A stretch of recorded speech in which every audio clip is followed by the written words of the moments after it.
Welcome to Soul of Travel podcast. Today, I am super excited to be joined by one of my favorite podcast hosts, Esme Benjamin, and she's here to tell her journey, but also we're going to talk about podcasting and her podcast. So I'm super excited for this. She's an award-winning writer, editor, and broadcaster based out of New York City. And she's also one of my favorite types of creative, multi-passionate women who are doing so many things. So I'm going to turn it over to you to say hello and share a little bit more about who you are and what you're doing in the space of travel right now. Oh, thank you, Christine. I'm excited to be here and connect with you and your listeners. Oh God, this is like the worst question you can ask a British person who it's like right up there with like icebreakers. Okay, so my name is Esme. I am a writer and an editor and a broadcaster. I work for a publication called Full-Time Travel, where I'm editor-in-chief and I oversee all the content there. And then we also have a podcast called The Trip That Changed Me, which is an interview format podcast, much like this one, where I speak to people who've had transformational travel experiences. Yeah, thank you. And I'm so excited too for our listeners to just know that we are doing a pod swap. So I'm interviewing you today, and then we're going to have another episode where you're flipping it and interviewing me. So I'm really excited to also be able to play with that in these upcoming conversations. Yes. Well, to begin our conversation, I'd love for you to just share a little bit about kind of how you got into travel, how you found travel, or how it found you, because it seems that is often the case for many of my guests. That's a nice question. So I initially, when I started out in journalism, my beat was fashion. But over time, I started to feel like it didn't really fit me. I felt like I was never wealthy enough for that industry. So I moved more into wellness. And when I came to the States, I got a job over here for a company called The Culture Trip, which is a publication, but they also do all kinds of trips. I think they're mainly focused on trips now. But I was their wellness editor. So I'm sorry, can you hear all those horns? No. Okay, it's really loud outside. So if we need to move to a different room, just let me know. It's just New York street sounds. Okay. Where was I? Yeah, so I got a job as a wellness editor there, which was kind of blending my two passions, wellness and travel. And yeah, and that's where I'm at. And then I moved on to full-time travel after that. Thank you. Well, you mentioned your podcast, The Trip That Changed Me, and you are talking with many other travelers about the experiences that transformed their life. So I'd love to ask the same thing of you. Can you share about one trip or experience that was really transformational that you felt had a profound impact on your journey? I had to think long and hard about this one because I think every traveler has so many experiences that have shaped them. But I think mine began in 2020. So I was actually in Hawaii when the pandemic first kicked off, when it was declared a pandemic. I think I got back into New York the day that lockdown began. And as everyone can remember from that time, it was so intense and so stressful.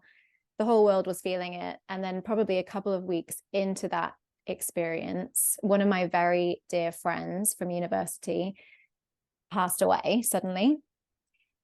That was just, it was really hard. It was really shocking. I hadn't spoken to him in a while. And as is always the case, I felt like, wait, I thought we had more time. I thought we would do more traveling together. So it was difficult. And to work through grief when we're all cloistered away from each other, you know, there was no option of having a funeral or anything like that. So it was tough. And then there was just so much more grief in my future that I didn't realize. My grandfather passed away from cancer. I managed to go back home to see him, caught COVID while I was there. So that was fun. And then after that, probably 3 months later, I had a miscarriage. And the following day, my Nana passed away. So it was in the space of 12 months. I lost a dear friend, 2 grandparents, and a baby. And it was just, I just didn't think I could take much more. I can remember the day that my my mum called me, and it was the day after I'd had the miscarriage, and I thought she was calling to check up on me, but she said the hospital have just called and they said Nana's not going to make it, she's going to die today. And I'd gone into my husband in the bedroom and I just collapsed on the bed in floods of tears. I don't think I've cried like that since I was a tiny child, you know, when it just racks your body. Like I couldn't catch my breath. So then I think I just hit an all-time low, and my husband and I decided to go to Miami for a week just to rest our hearts and get some sunshine. And while we were there, we just started having conversations, and I was like, what if we just put everything in storage, gave up our apartment, and just went traveling around the country for a while? And he was sort of like, oh, yeah. I don't know how actually interested he was in doing this, but I think he felt that I was in such a bad place that he had to get behind the idea. And so that's what we did. It was made more complicated by the fact that neither of us could drive. So we had to pass our driving tests and go through, you know, all of the stages of packing everything up and negotiating, breaking the lease and with our apartment and all of that kind of stuff. But ultimately we did leave on the 1st of July. And that was that. We headed off around the country for a big adventure. Wow. Well, first of all, thank you so much for sharing all of that with us. I appreciate that. And secondly, I do remember when you were posting about setting off on that trip, and I remember the post about saying that neither of you had a driver's license and you were headed out to explore the US.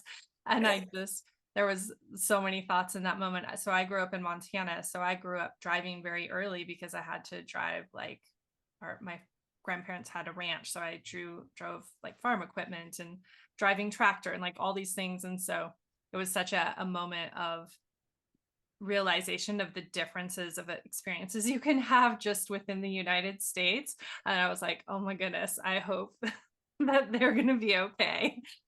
So that was quite, quite an adventure in and of itself. I am very sure. Yeah. Montana was was our first stop. And one of the things that struck me, besides the obvious incredible beauty of the state, was that all along the highways, there are those little white crosses to mark every fatality, every traffic fatality. And I was like, okay, we've got to be careful. But we didn't get in any scrapes, like not even a minor crash. Even a deer like darted out in front of us one day and we missed it by like a fraction of an inch.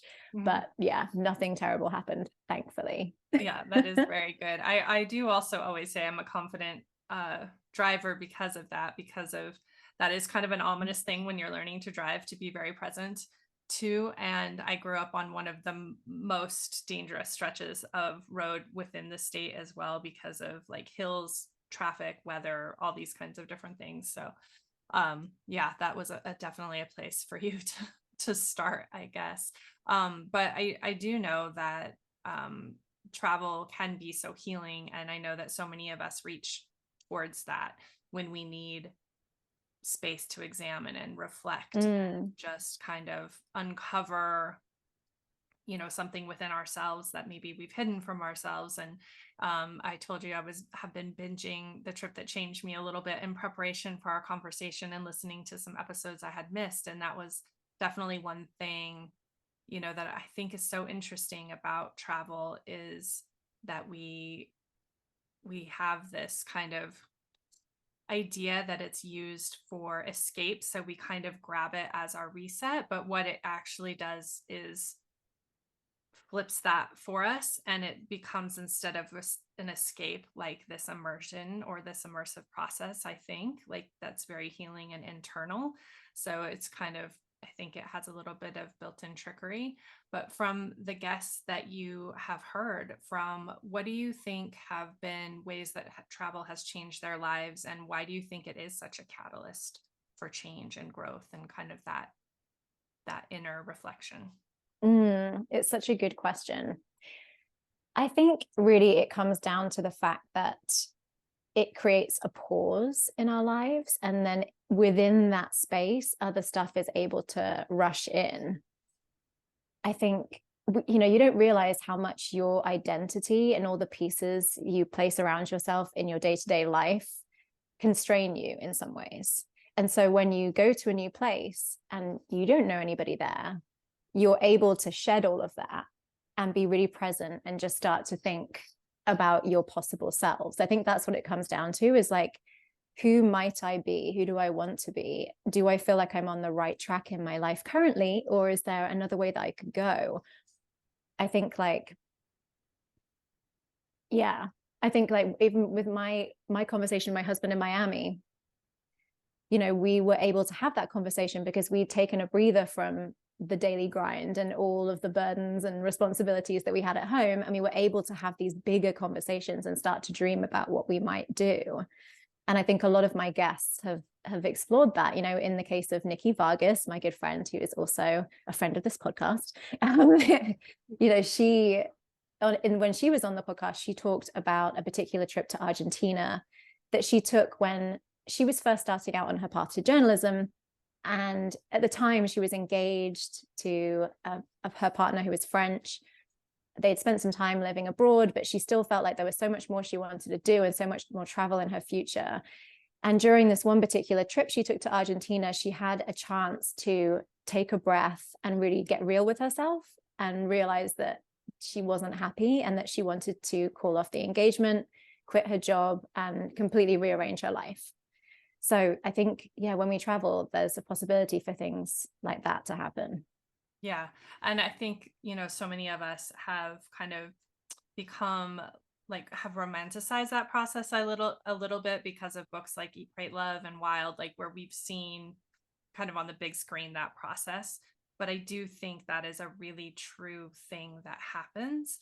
And I just listened to that episode as well because I wanted to hear someone else interview Nikki. She's been on 3 times and we're getting ready for our 4th conversation, which is really exciting to talk about her book, about that journey. So that will be really fun. But I do think that pause and the thing that always kind of goes through my mind, and you mentioned and alluded to the idea of like letting go of all of these roles that we have and these parts of ourselves or these things that we present outward in our daily life. Like for me, I feel like with my backpack on my back, the minute my feet like step off onto the tarmac or the dirt or wherever I am when I land, like I just breathe, and it's like all of those things just stayed in my seat and I get to just be me. And sometimes it's really hard because you forget who you are outside of all of those roles and expectations, and it's so easy to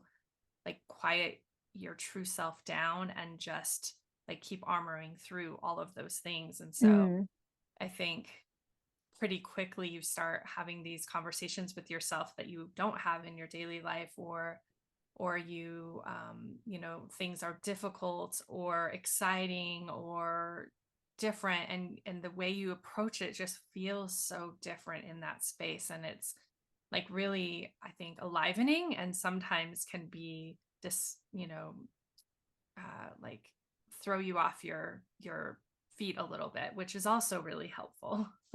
Yes, I think that's another part of it, right? Is the element of the unexpected, the culture shock, being outside of your comfort zone. I think that makes a big difference. There was an interview I did with Marta Tucci, who's the owner of a travel company. Oh my God, I'm blanking on the name, but I can send it to you for the show notes. It's a really great episode. And she had been living in London, and this is a trigger warning, but she had experienced a horrible attack on her front doorstep, and it had left her with PTSD. She didn't really know what she wanted to do, and you know, she was feeling directionless. And she spoke to her parents about it, and they were like, I think you need to take a solo trip, which seems like crazy advice, right? If you've just gone through a huge trauma, to just cast out there on your own. But actually it was the best advice, because she was like, I think they knew something that I didn't know, which was that I needed to start to build up my confidence again, my confidence in my own intuition, in gut feelings, and in my own capabilities to take care of myself and know that the world is not that scary a place, and that, you know, things will be okay for me. So she ended up going to Cambodia, which I think is also a really interesting place for her to be, because she was in Phnom Penh, this city that, you know, is still recovering from its own trauma. And that's where she found her healing and became a completely different person with a whole new career path as a photojournalist. Mm-hmm. Yeah, thank you so much for sharing that. And I can definitely relate to the idea that people would feel like that was a really challenging choice or difficult choice or wrong choice to make. But immediately when you mentioned that they said that she should take a solo trip, I was just thinking of how much that forces you to rely upon yourself and Mm-hmm. trust yourself and find your strength. I mean, you have no choice but to do it. And like it might take a few days of you sitting in your room and not leaving before you figure out that you're going to be okay. And but there's just something about how much you have to depend on yourself in a way that you don't normally do that I think does make solo travel so powerful and transformative for people. I'm Yeah. curious, you kind of mentioned the year of travel in the US. Did you have any aha moments or insights, or did you and your husband experience anything that you didn't expect? I know you said he was not really as in need of the journey when you set out, but did he find that he was later on, or how did that evolve for both of you? Yeah, I think there were lots of interesting takeaways. I think we both, excuse me, been raised, born and raised in cities. So, you know, although we love the outdoors, I don't think we consider it to be a real part of our personalities before. But spending time out west and becoming so used to hiking, you know, we were hiking like every single weekend, going to all of these national parks. And I started to feel like this is something that I actually really need in my life more than I'd anticipated. It also helped because the particular miscarriage that I had was called a missed miscarriage, which essentially is when your body doesn't realize that the pregnancy is no longer viable. So the heart's not beating anymore, but you're not, like, for want of a better term, like shedding Mm-hmm. the pregnancy. So I felt like my body had totally betrayed me. And it was really tough. It was like a real 1-2 punch, because on the one hand I was like, oh, I've lost the baby, and my body hasn't realized that I've lost the baby. So I think learning to trust my body again was much easier in the environment where I could start to really build my strength. And hiking every day, I really felt that. I felt myself getting stronger and stronger, and again starting to trust in myself, trust in my own body, that like I can make it to the top of the mountain. Mm-hmm. That was hugely helpful. So part of the takeaway was that. And then I also, once we reached California, I found out that I was pregnant again. And so then I had to really confront all my anxieties about whether I was going to lose this pregnancy as well. Plus, my particular health insurance doesn't cover me for out of state expenses. So I had no way of knowing what was going on in there until I got back to New York. So we had to like spend the next 6 weeks like trying to make our way back to the state so that we could get an ultrasound and find out what was going on. But ultimately it was all fine. And I now have a 10-month-old daughter. So it was a happy ending. Yeah. Well, again, thank you for sharing that. And I think one thing that I love this space for is really actually being able to open up all these conversations around things that women experience in their lives.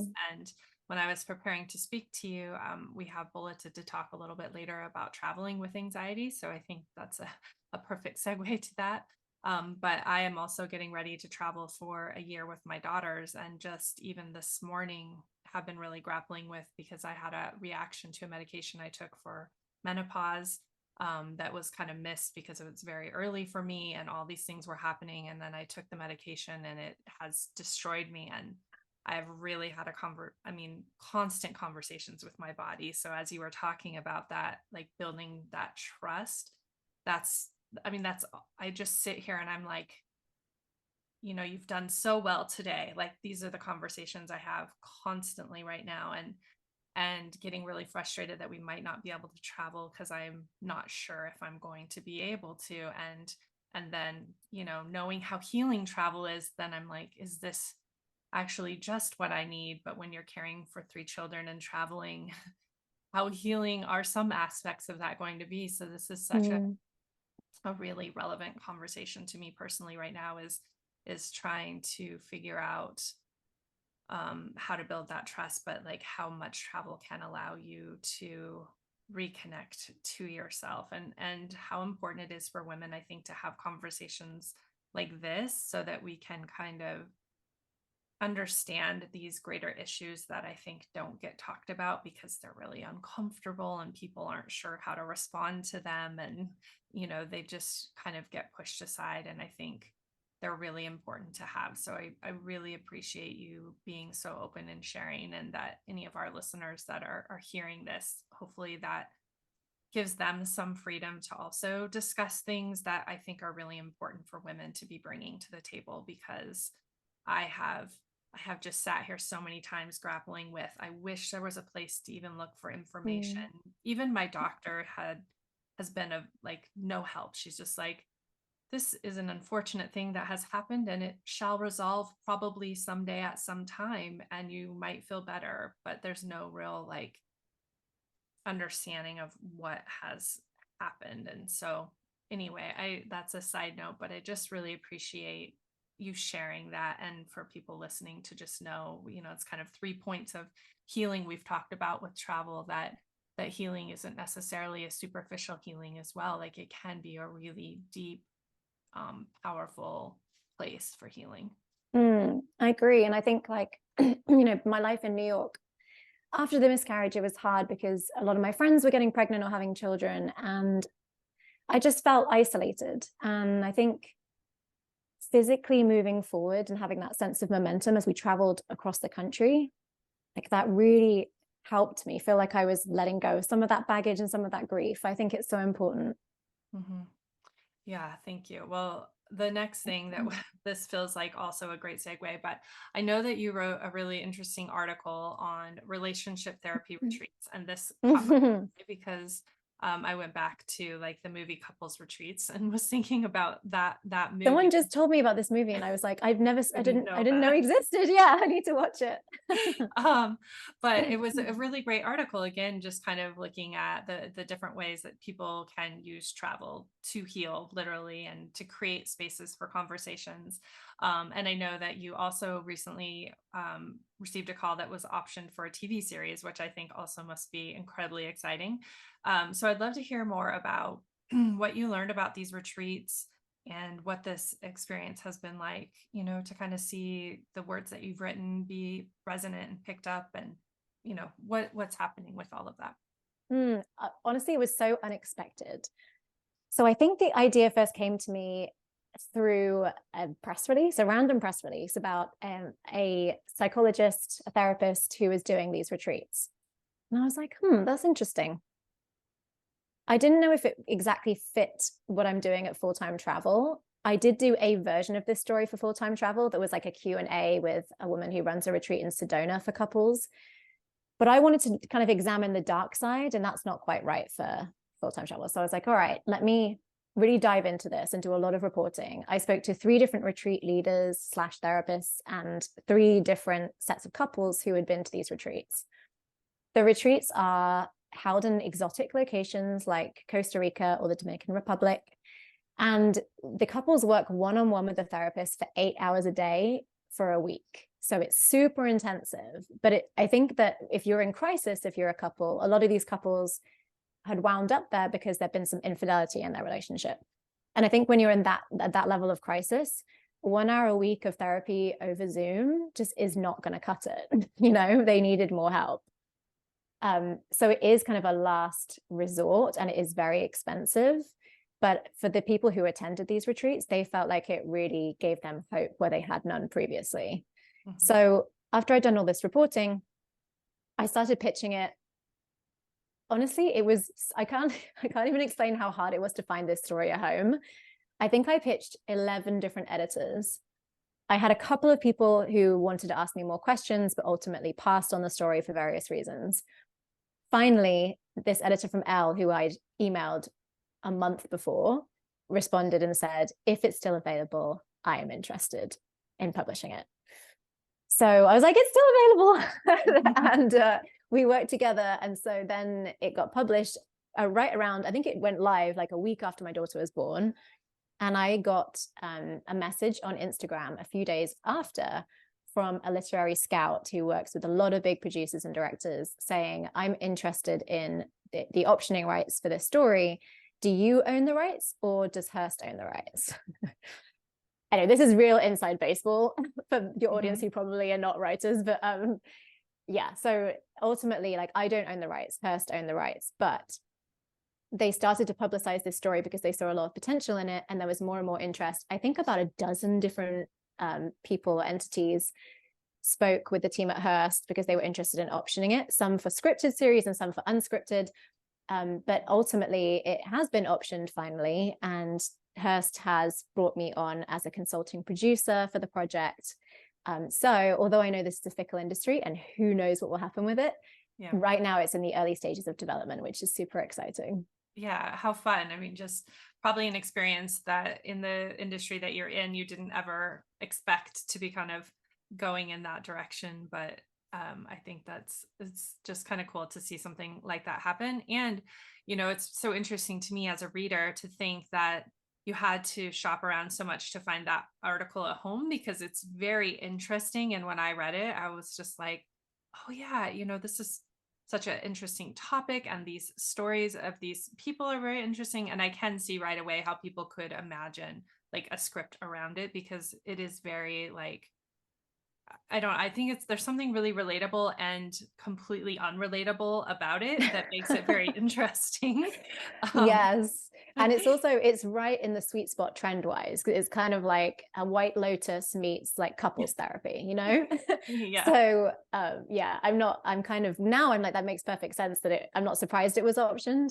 But at the time, there were times when I was pitching it and I was like, am I crazy? Is this not a good idea? And I think, again, a less than interesting your gut and intuition. Like, I think this is a good story. And ultimately, it was better than I even thought it was. It had more potential than I thought it did. Yeah. And perhaps it needed to spin around in the universe for a while so that it did land at the right time, when all the conversation was happening. Yeah. Well, we did mention a little bit about, both Nikki now and Wondrous and traveling with anxiety. So I want to jump into that part of our conversation. And for our listeners, you were contributing author for the book Wondrous, and anyone who wants to learn more about that can go back to episode 78 and hear in specific about that book. Nikki and I talked through it when it came out. But you contributed to the section on mental health and travel, and specifically talking about managing anxiety, which again, for me, feels so relevant. So I wanted to talk a little bit about why that was important for you to write. And then we can talk even a little bit about some of the techniques that you mentioned. And there was also a packing list that I would love to just kind of pull a few of, like, both of our favorite tips, I guess, from that section. Well, I think normally when I read about travel and well-being, the advice is always it's like, oh, try and eat more salad, or like, do yoga by the pool in the mornings. And I was like, it just feels uninspiring. And so I started to think about trips that I'd taken and times when I needed well-being tools. And this one particular trip came to mind, which was a trip to Borneo that I took when I was 23.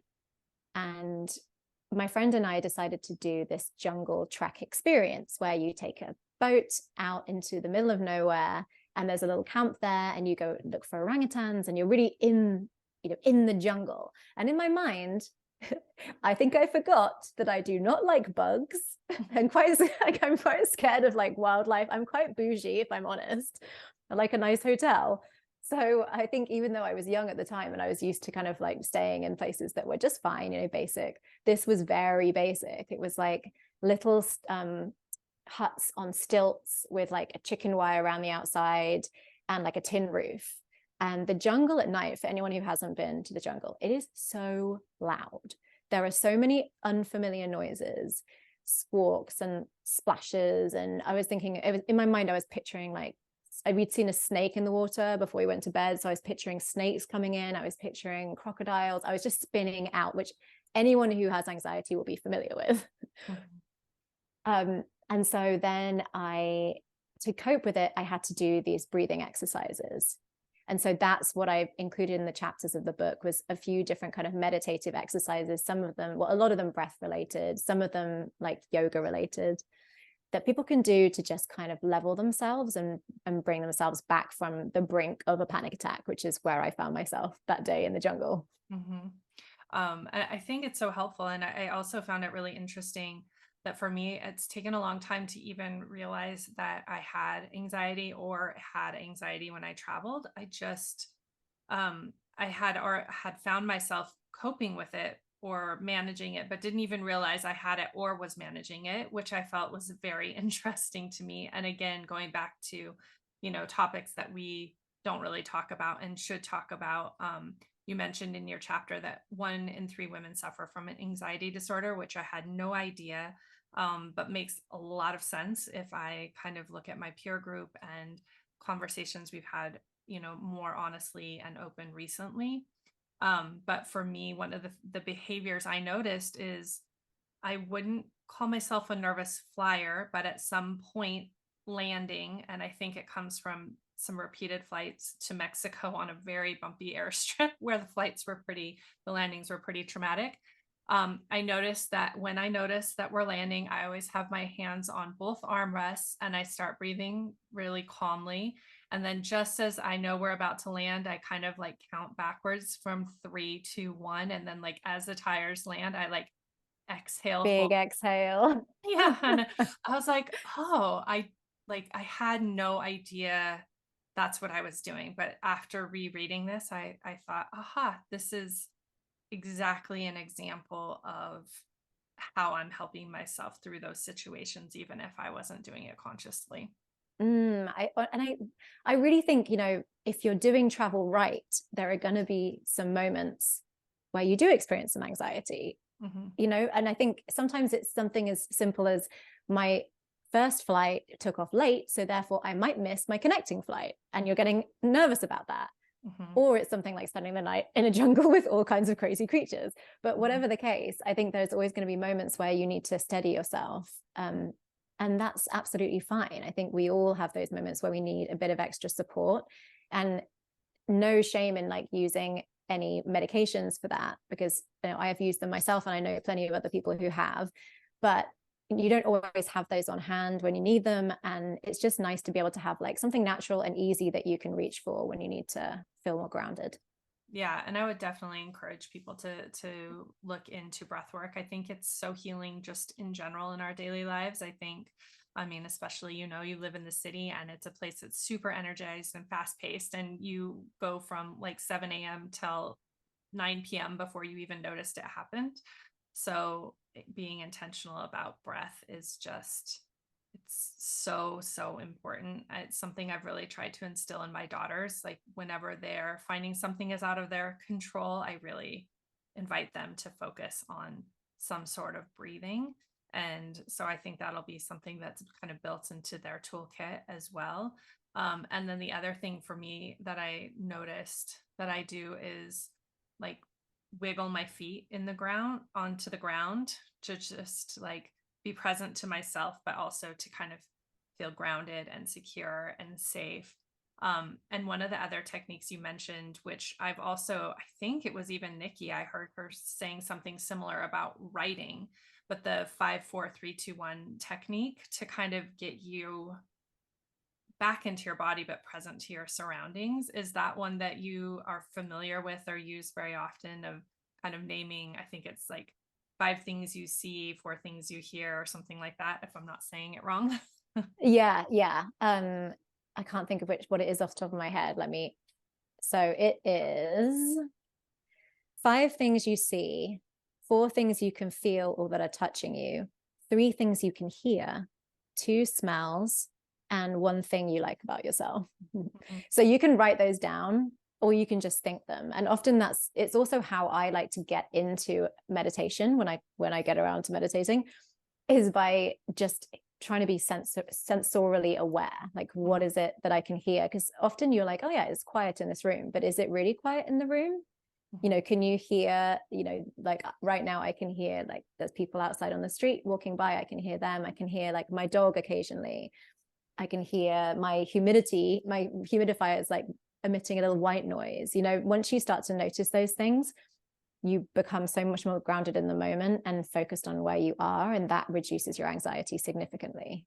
Yeah, that's one that I have also used with my kids as well. But I think it is also, we'll do it just hiking, because I think sometimes like as little kids, they like are pinging around and they are paying attention, but like they'll start talking about whatever it is that they're talking about at the moment. And I just like almost make it a game, you know, like what are 5 things you see, and the 4 things. Yeah. So that they can kind of understand how to be present. Because I think that's also something that we've lost through all of the busyness and chaos of our daily life, that we can maybe pull back in a little bit easier when we're traveling. And if we practice it there, then it might be easier when we come back and return to the busyness of our life. Yeah, that's a great idea. I think like anchoring yourself in the present moment is harder than you think. And I think it's why people say, I can't meditate, I'm terrible at meditating, because they think, clear your mind, be present. But like your mind is always going to do something. So the way I like to think of it is give it a job. If you give your mind a job, then you can really focus. And that's why a lot of the breathing techniques that I use to calm myself also involve counting, even if it's just like inhale, count to 1, exhale 2, inhale 3. Just simple counting like that really helps you focus on something, and that helps with the downshifting. Yeah. So I did mention the packing list that was in here, and I just wanted, for listeners, you can definitely find the book. There's also a million other amazing topics in this book for women who are travelers. But some of my favorite things that I recognize or that I use when I travel are essential oils, which is mentioned. And again, early traveling with my kids, I would always diffuse lavender wherever we went and in their rooms. And it was kind of this way that they knew kind of where they were, or there was this common thing that helped them to feel comfortable. Also helped me to feel calm, which is helpful. And I always put like extra cozy, big fluffy socks, because that's kind of a comfort item for me, or like a favorite sweatshirt, even if I don't think I need it, because it's one of those things that just, if you're feeling uncomfortable or unsure, like there's something about that comfort for me that helps me to just be more at ease. But I was wondering, what are a couple of your favorite items? So I have like a little yoga mat that I travel with, which is, I think it's by Manduka, and it's very thin. It's really just like a tiny sheet that you can put down anywhere, but it's grippy. Mm-hmm. So it's really easy to throw that in a suitcase. And it means that, you know, when you get off a long flight or whatever, you can like just do a few stretches in the hotel room. I personally love that, because I know you do a lot of yoga as well, but like my body just feels really funky if I don't at least do some stretching like once a week, you know? So, and especially after like a long flight, that's something that's really necessary. I do love what you said about the oils. And I think that's completely right. Not just, again, because it brings your focus to something sensory, but the idea of the familiar scent, because there's something specific about smells and scents that, you know, they familiar ones, they just really take us right back there to where we initially smelt the scent. So if you have it at home, then, and you use it while you're away, I can totally imagine that would make you feel a lot calmer. Mm-hmm. I love that. Yeah. And I do yoga socks every once in a while too, because that's a little bit easier sometimes than a yoga mat, just the sticky socks. So then I That's good. can attempt to do yoga wherever I am. Also, I know this is like not having a phone is not conducive to reducing anxiety at all, but I do really rate some of the meditation apps. And that's why I actually learned a lot of these breathing techniques. It's nice because you can just like put your headphones in and do it wherever you are. Personally, I love Headspace. They also have amazing like bedtime stories that I really, really love, and sound like sleepy sounds. So if you have issues with insomnia, which I quite frequently do, it's so good for that. Yeah, I will also give a good shout out to Headspace. That's my favorite, like, make it all easy app. So yeah. well, I know you launched today season 4 of The Trip That Changed Me, which is so exciting. Congratulations. Today as we're recording, so obviously when this airs, there'll be episodes out. But I'd love for you to share one of your favorite past interviews, and then also one that you're most looking forward to in this upcoming season. Oh God, there's so many good ones. I'm trying to think of one that your audience would particularly like. I think one that I think is actually interesting was with the writer and illustrator Mari Andrew, who I am a big fan of. I think she is all of her writing is so heartfelt, and just really resonates with me and a lot of other people, obviously, otherwise she wouldn't be so popular. Her Instagram, definitely check it out if you haven't already. But her story was about a trip that she took to Hydra in Greece, and it was a solo trip. She's somebody who prides herself on solo travel. I think she's written about it for New York Times and all kinds of other publications. She really considers herself at her core to be a solo traveler. But on this particular trip, she started to feel differently about solo travel.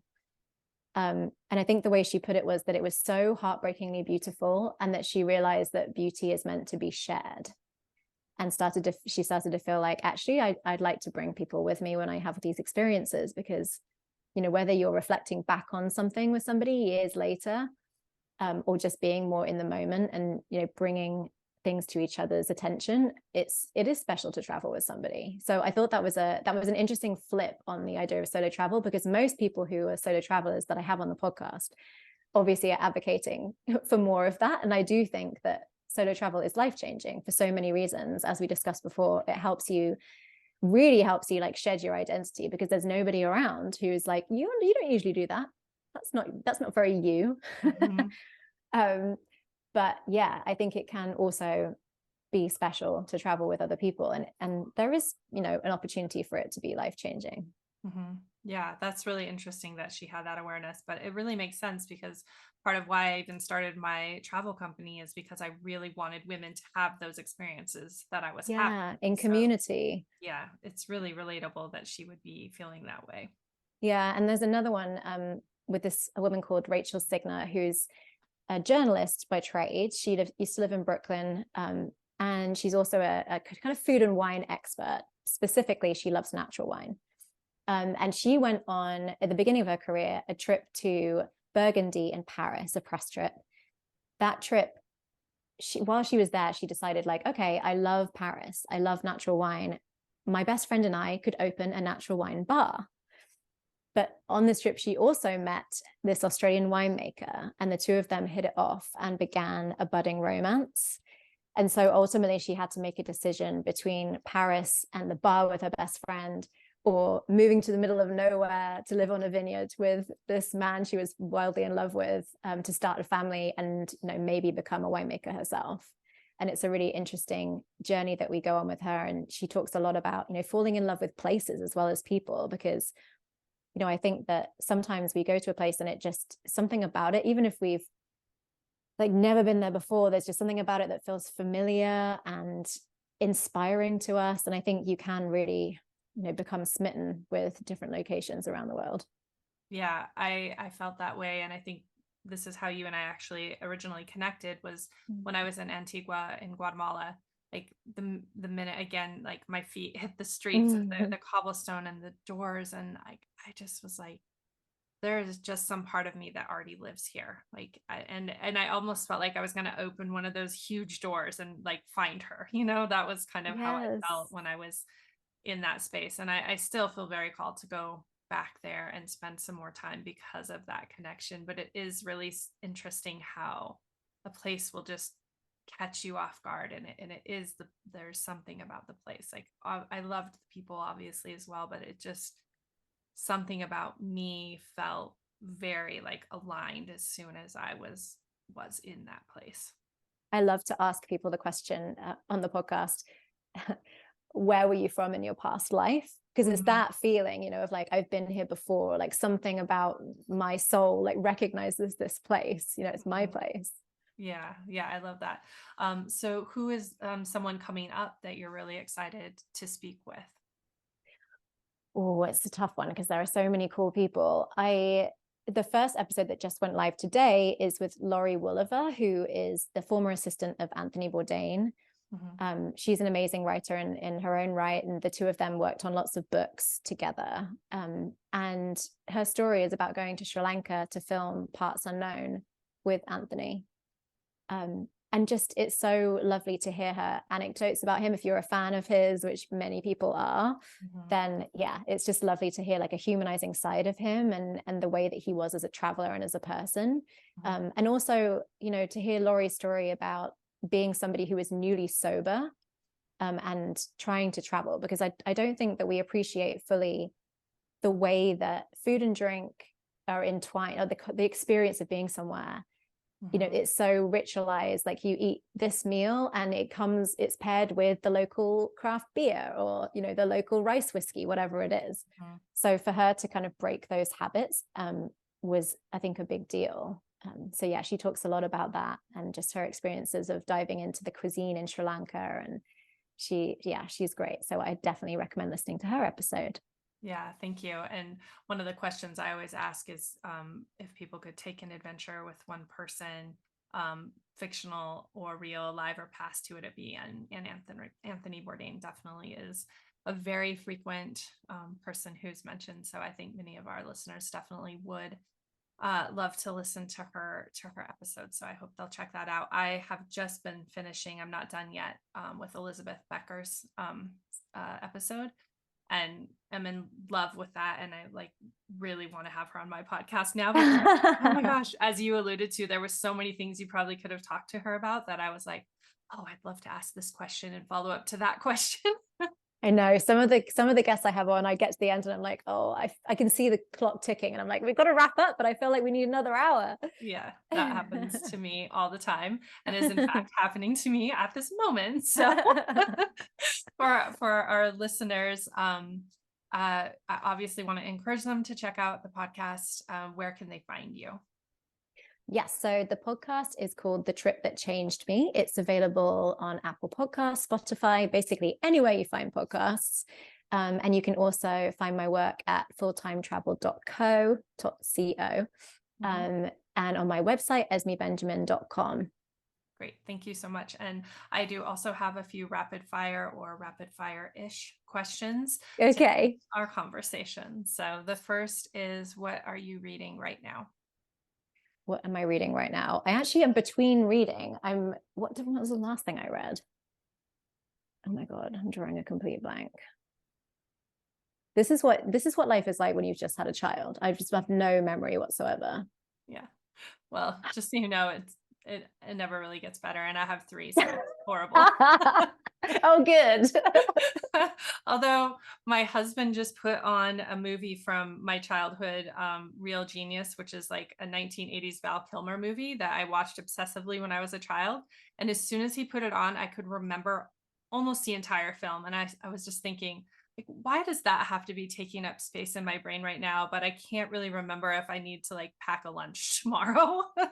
Yes. Oh, one thing I read that was really good recently was Big Swiss.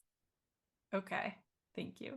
It's a book about she's the one who transcribes therapy sessions for a living. And she falls in love with one of the patients whose interview she's been transcribing, and then meets her in real life, and they begin a love affair, but she doesn't reveal that she knows all of this stuff about her life and experiences. It's very funny. It's very imaginative. Definitely a good read. Yeah, and also sounds like it should be picked up for yeah. What is always in your suitcase or backpack when you travel? Oh my God, I hate to say my phone, but unfortunately my phone. More recently, I did buy a Leica camera, which I am trying to take everywhere with me, because it means I have to rely on my phone less, because I feel like we all create so much content on our phones now. It's amazing that you have that. But if your goal is to put your phone away more, which mine is, then having your own nice camera is definitely a good hack. Yeah, I mentioned that I'm preparing to travel, hopefully still for the year. And that's one of the conversations I've just been having is like, I was gonna like, should I get the nicer iPhone so I know I can just take pictures because it's great, and my old DSLRs, I mean, it just can't even compete, or should I get a new camera so that I actually don't have to use my phone and I can kind of see the world through my camera again, which is something that I used to love to experience. So I can really relate to like how important that is, especially if you don't want to be distracted by everything else that happens on your phone. To sojourn is to travel somewhere as if you live there for a short while. Where is a place that you would still love to sojourn?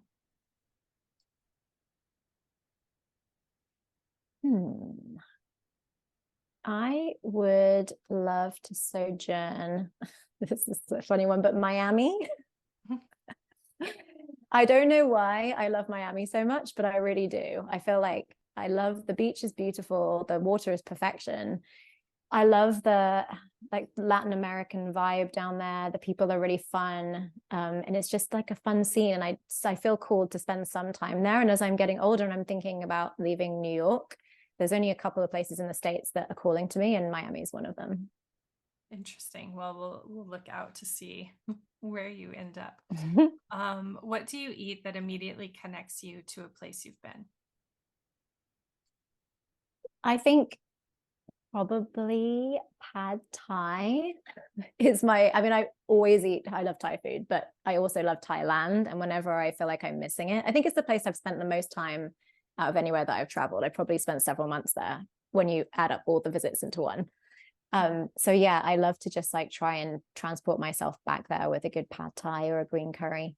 And it's just impossibly good and super difficult to replicate. I just had my kids make me Thai food for Mother's Day, actually. And while it was very sweet, I was like, it's just not quite the same. Yeah. Good try. Yeah. Who was a person that inspired or encouraged you to set out and explore the world?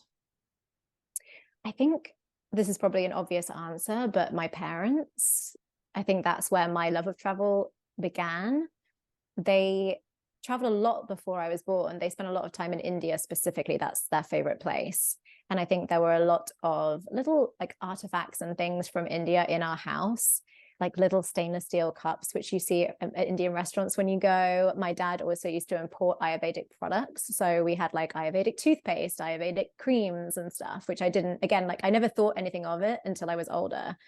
But yeah, when they traveled there, I don't think they even had, I mean, God, there wasn't even like Coca-Cola or anything in those days. And they didn't have proper cameras. They had like they had slideshows. They weren't like printed photos. They would sometimes get the projector out and do like a slideshow of like stuff from the early 80s in India.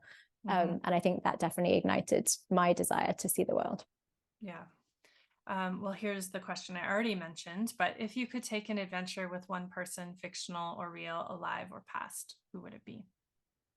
It would be David Attenborough. And I would go with him to like the Galapagos Islands or something where he could really like tell me about everything and I could just listen to his soothing voice all day. Yeah, that would be good. Then you get your meditation app and your travel in one. Yes, exactly. So Soul of Travel is a space for honoring women in the industry. Who is one woman you admire and would love to recognize in this space? Oh my God, there are so many.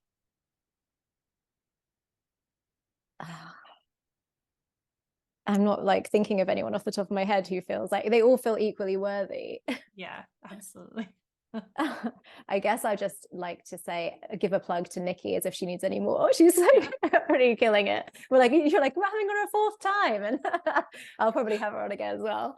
But yeah, she always inspires me. She's like has such like a love of travel and like a voracious appetite for life, and is just a good human being and one of my best friends. So I guess I'd say her.